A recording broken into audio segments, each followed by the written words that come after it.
Hi folks, welcome to the Prepared Homestead. This is Travis. Thank you all for stopping by to watch. It's just nearly a perfect day. It's so lovely out.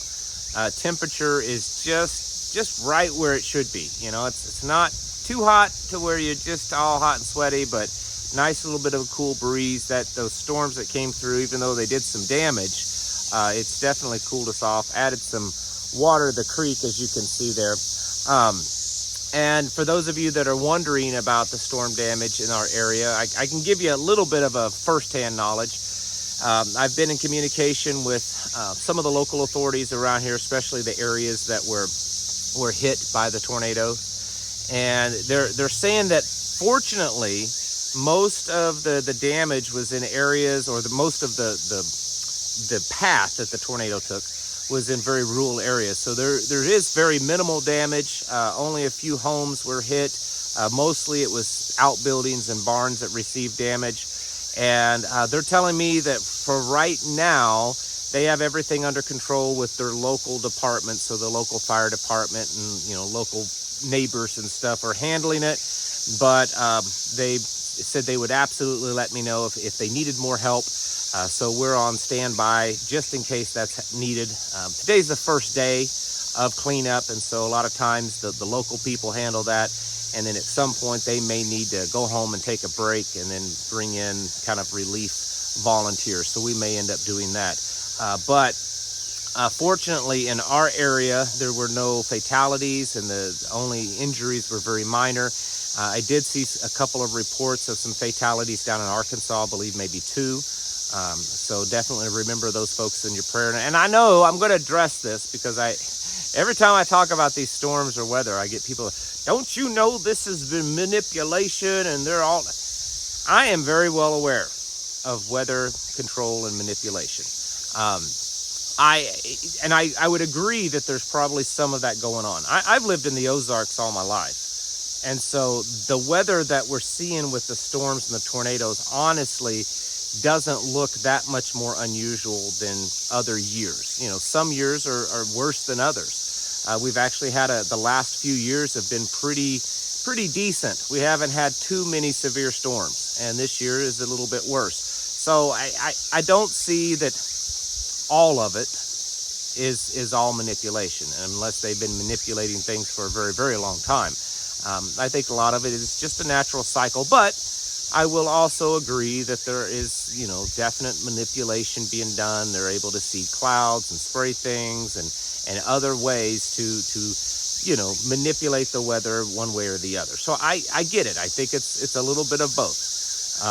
But things are moving along in the area, and I spoke with one of the fire chiefs this morning in another district, and it said that things are looking pretty good. They were pretty much wrapped up already today with most of the storm cleanup that needed to happen between yesterday evening and this morning. So that's good. That's good to hear. I know that a lot of you probably, maybe from what I've heard, are kind of taking today to spend some time with family. It is Memorial Day. Many of you may not be working today, and so it's a popular day to cook out, have some family time. And, there's nothing wrong with that. That's not what the day's about. We need to remember the reason that Memorial Day exists, so that we can memorialize those that have lost their lives trying to preserve what's left of this country. And so we should honor our fallen heroes. But I don't see anything wrong with spending some time with family when you're able to, and maybe taking a break from things. Kind of turning the TV off, turning the internet off. Obviously, you haven't done that yet if you're watching this video today. But the point is we have to do that. And we should be asking ourselves as preppers, as homesteaders, as people that are trying to prepare and preserve, salvage, survive all this. What are we trying to preserve? What are we trying to survive? Not the event that we're surviving from, but what is the thing that we're trying to keep during all of this and through the things that are going to happen? And we have to ask ourselves that question. Is it just for ourselves? And maybe you live alone, maybe you don't really have any family, and so the answer might be easier. But for the rest of you, we have to be asking ourselves, what is it that we're trying to preserve? What is it that we're trying to keep from being consumed by all of this wickedness in the world? And as much as we want to give multiple answers, and I'm not saying that any of them are wrong, community, people around us, I think it really boils down to family. Family is why and what I'm trying to preserve and to save. The reason why we live the way we do. We could live a very much more easier life. I wouldn't have to do as much work. I could probably make more money. I could, have less responsibilities if we lived a different life. Why do we live this lifestyle? Well, we know it's healthier. We know it's better. It brings us closer to the Father. But in the end, we're doing it because it's our family, right? My wife and I have said before, if it was just the two of us, if we didn't have any children or grandchildren, we'd probably live very differently. We'd probably live even more primitive, even more out in the woods than we do now. But we do it for our children. The reason why we put the extra effort into homeschooling our children and to growing healthy food and to, what we can't grow, trying to find healthy food, working with the Mennonites that we do to get our milk and our dairy products, and with the local farmer that we do to get our beef, and we raise sheep and we raise chickens. And the reason why we do all that stuff, because it costs more a lot of times, and it's more effort to do. We do that because of our family. And we cannot forget that aside from our personal relationship with the Almighty, there's really nothing more important, I believe, in this world than our family and taking care of it. And that's something that I've worked so hard, my wife and I work hard to instill in our family and our children, is that, when you look around in our home, what do you see? You see your brother, you see your sister. Those are the most important things in your life right now. And forever, your whole life, you should always have a bond with them. You should always be there for them. And we have to realize that this world out there, it's not just attacking traditional conservative values. It's not just attacking those that, may read the Bible or that may vote for a particular candidate or they don't accept their woke agenda. They're attacking families. And that's really what it boils down to. All of this, gender mutilation and stuff that they're doing to children and trying to mess with their minds and feed them full of hormones and all this kind of stuff, or give them, drugs for all their behavior disorders, the feminist movement, the men, that masculinity is toxic, all these types of things that are happening and many more. What it boils down to is that they're trying to destroy the family. And I've talked about this before. The way and I'm no theologian. Let me make that very clear. I'm no theologian. I'm no great biblical scholar. But when I read Scripture, there are a couple of things that stand out as kind of an overarching theme. And number one is our relationship with the Father. From Genesis to Revelation, it's all about our relationship with Him. He created us. He breathed life into us. He imparted His life, part of Him, that kind of spark of life into us. And so, what we're trying to do is to live a life that pleases Him and to give honor to Him.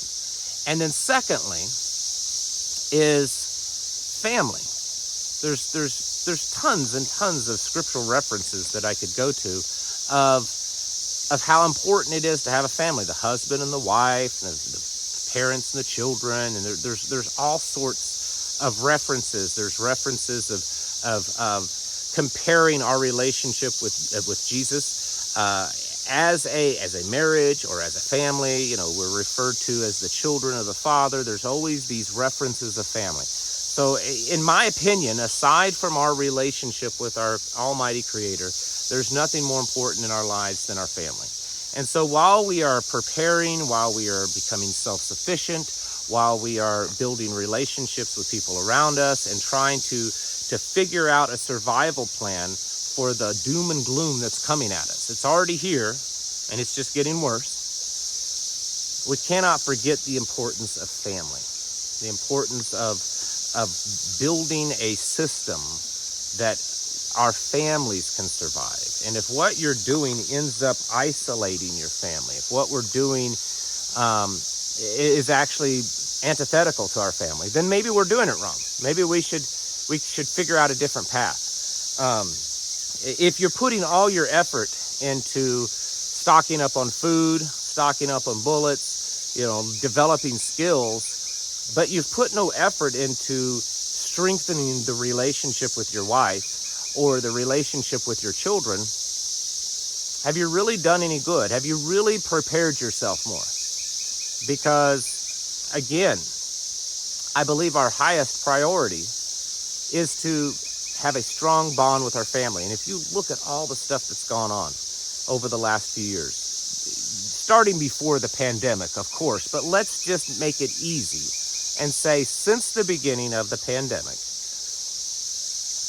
most everything that's been the thing, these policies, has been to divide families. To the point that now, if you don't believe like this, if you vote for this person versus this person, if you don't support this foreign flag or this, next big thing, then we can't be, family anymore. You can't come over for dinners. You can't come talk to the grandchildren on their birthday. You can't do all these kind of stuff. And we're seeing this more and more and more. And so as much as we are trying to become self-sufficient, as much as we're trying to build our preps, to build our skill level so that we can take on whatever comes at us. And at this point, we may not know everything. We have a good idea, but we're not totally sure. We have to be putting effort into our family. We have to be spending time with them. We have to be building bonds. We have to be, building relationships with our children. If you have teenagers are difficult. We have a teenager in the home right now. My wife and I, we've raised 4 others. They all turned out pretty good. So right now we have a teenager in the home. He's a good kid. Many of you watching know him. He's a good kid, but he's a teenager. And there's just times it's like, did you forget your brain somewhere, son? I mean, what's going on with you, right? And it's at those years as a teenager that they tend to kind of, it's natural. They're growing their wings so that, in a few years they can leave home. If we're not building a relationship with them now, if we're not strengthening that bond with our children, they'll get out of the home and they'll be gone. It's very possible. It happens all the time. And right now, with the way the world is going, it's not the time for families to be separate. And I'm not talking about physically. I'm not saying all your kids need to stay living on your property. I mean, if that's how it works out, that's fine. But I'm talking about relationship-wise. We can't allow these differences. And I don't believe we should compromise either. If your child comes to you and they've accepted all this woke ideology, I don't think we should necessarily compromise, but we should find a way to continue the relationship. This is a critical thing, I believe, that a lot of people miss. They're so heavily focused on survival, on defense, on all this stuff that sounds really cool, but they're forgetting to work on their relationships. And that is critical, because what's happening is not just an ideological war. It's not just a social war. It's not any of these things. It's a spiritual war, folks. And if I'm correct, I'm not saying that I am, but if I'm correct in that one of the most important things in Scripture, in God's mind, in the Father's mind, is the relationship of the family, then wouldn't it make sense that this spiritual war is going to attack families, which is exactly what we've been seeing for years, trying to destroy families? We have to combat that. We have to have a defense against that. We have to be building bonds with our children, with our wives, with our husbands, whatever it is, because there are going to be attacks that come in the future that are worse than what we've even seen in the past. And it's going to make survival a lot more difficult if your family falls apart. So take this day, if you can, spend some time with your family. Not everyone may be able to do it. If you can't do it today, find a time soon. Spend some time with them. Rekindle that bond, build that relationship, and continue forth on that path that surviving all of this is also repairing and restoring and preserving the family, because that's really what they're trying to destroy, is the family. Folks, it's time to get your houses in order and to prepare yourselves mentally, physically, and spiritually. Thanks for watching. I'll catch you in the next video.